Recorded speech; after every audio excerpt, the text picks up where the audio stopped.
다음에는 계동포 복수적 범위 확대 방안을 가지고 오정훈 교수님께서 말씀을 해주시겠습니다. 네, 안녕하세요. 한성대학교 국제인종협력학과 오정은입니다.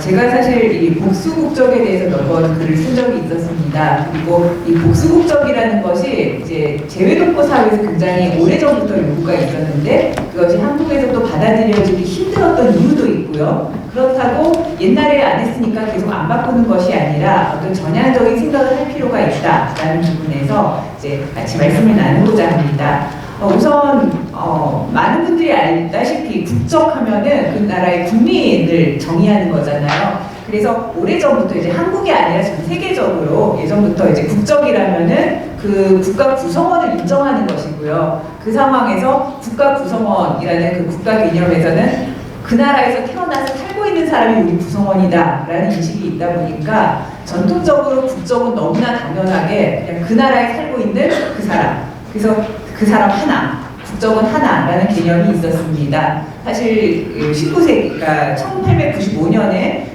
만국국제법학회에서도 국적에 대한 이야기가 있을 때 국적은 하나만 가져야 된다 이러한 이야기들이 논의되었고요. 그래서 오래전부터 국적이라는 것은 누가 이야기 안 해도 당연히 하나라는 것이 전통적으로 내려왔었습니다. 하지만 이제 복수국적이라는 개념, 복수국적의 필요성을 논의한 것은 이제 20세기, 그것도 특히 이제 20세기 중반 이후 이제 2차 대전 이후 굉장히 이민이 많아지면서부터 이제 논의가 됩니다. 왜냐하면 태어나서 살고 있는 국가가 지금 태어나서 살고 있는 국가가 언제나 하나만 있던 건 아니고 태어난 나라가 아닌 곳에서 또 생활하는 사람도 있고요. 그 태어나지 않은 즉 이민자의 삶을 사는 사람들이 소속이 우리의 구성원이라는 것이 제대로 인정받지 않는 상황이 많이 나타났을 때 그 문제가 이제 전통적인 어떤 국가 국적 하나 개념과는 달라지는 것이죠.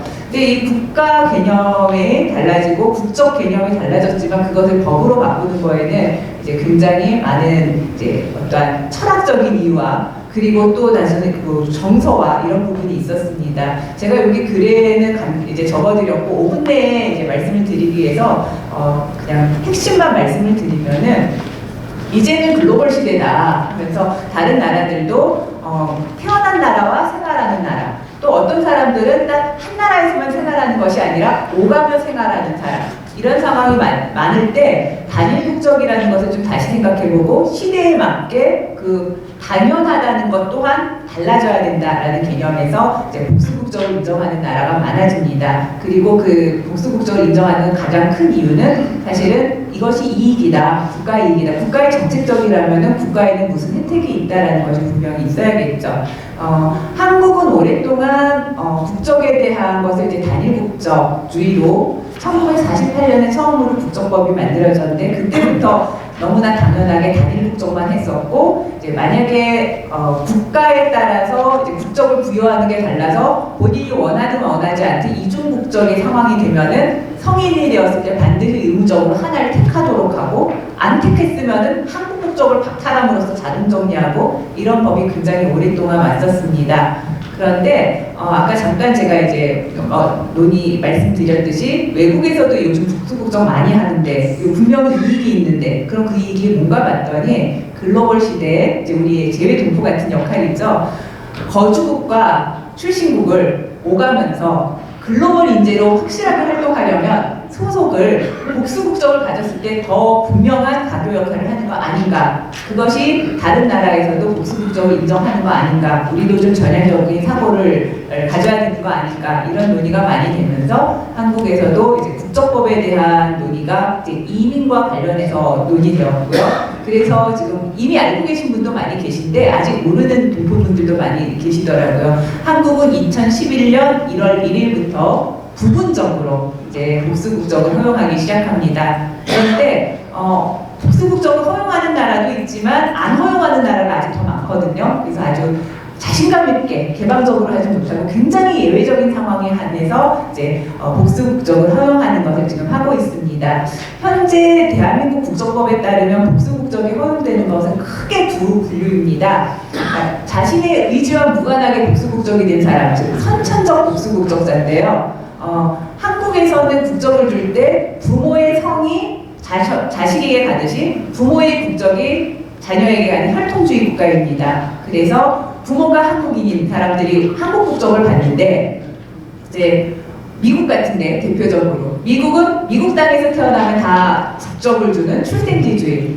부모는 한국 사람이고 미국은 미국에서 태어났으면 보통 이제 복수 국적이 됐을 때 이 사람들 예전에는 성인이 되면 하나 선택하고 아니면 한국 국적이 박탈된다면 이런 거는 본인이 선택한 것도 아니고 또 오히려 양쪽으로 오가면서 가교 이런 것에서 그냥 예외적으로 인정을 하면서 선천적 복수 국적을 지금 허용하고 있습니다.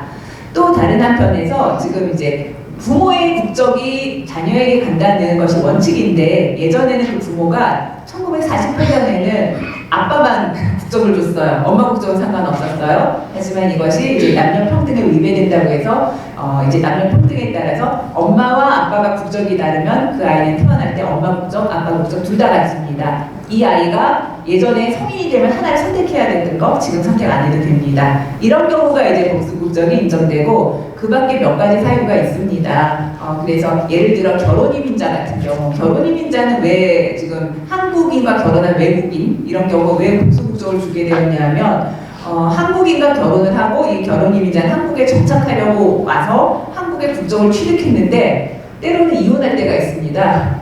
이혼을 하면은 이제 한국에 친인척도 없고 다시 본국으로 가고자 할 때 그 나라 국적법, 그러니까 국가에 따라 국적법이 조금씩 다른데 그 나라 국적법이 한 번 국적을 이탈한 사람은 절대 다시 주지 않는 이런 경우 굉장히 뭐 인도주의적인 이유라고 할까요? 이런 부분도 있고 또 다른 한편에서는 출신국 국적이 외국인이 자기 출신국 국적법이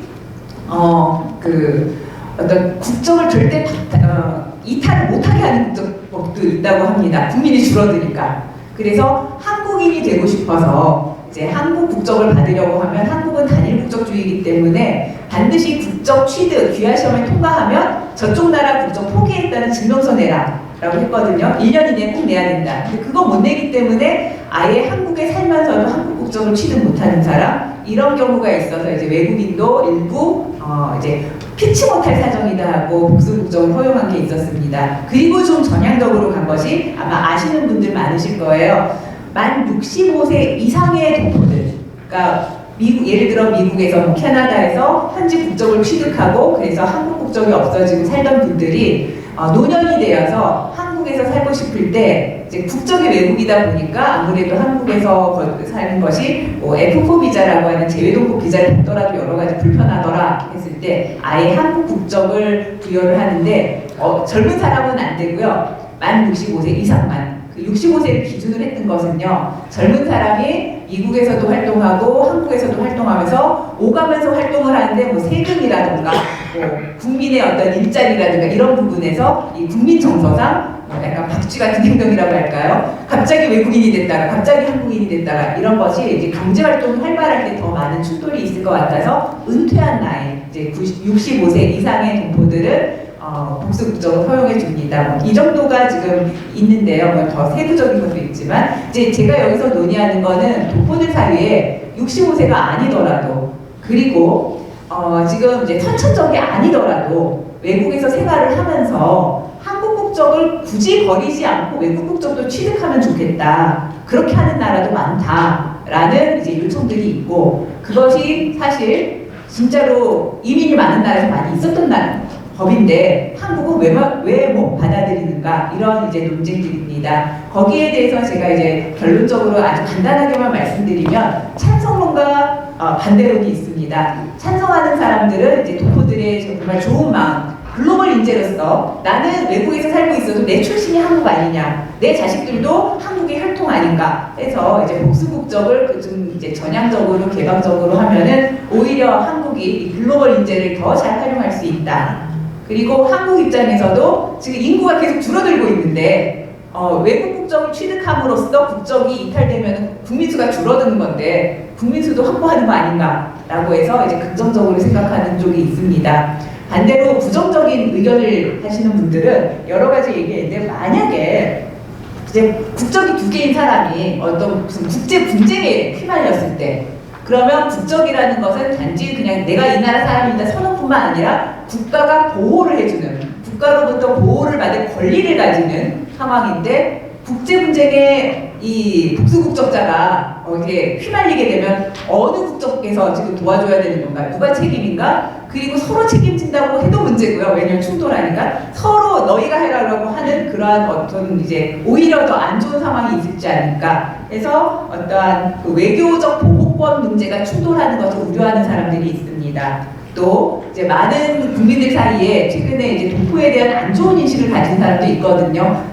개발도상국 출신의 동포들에 대해서 무시하는 사람, 또 선진국 출신에서 뭐 검은머리 외국인 하고 이렇게 안 좋아하는 사람들이 있을 때 복수국적 있는 사람 여기저기 다니면서 기회주의자 행동만 하는 거 아니냐, 그리고 그 복수국적 아무나 하는 거 아닌데 그것이 특권층을 만드는 거 아닌가라는 그런 데에 대한 이제 걱정도 하고 있습니다. 그래서 이제 혹시라도 그 복수국적자가 어떤 특권층 행동을 하면 그것이 오히려 일반 국민들이 재외동포에 대한 부정적 인식이 확산되고 국민 정서가 나빠져서 오히려 안 좋은 것이다 라고 이야기하는 사람들도 있습니다.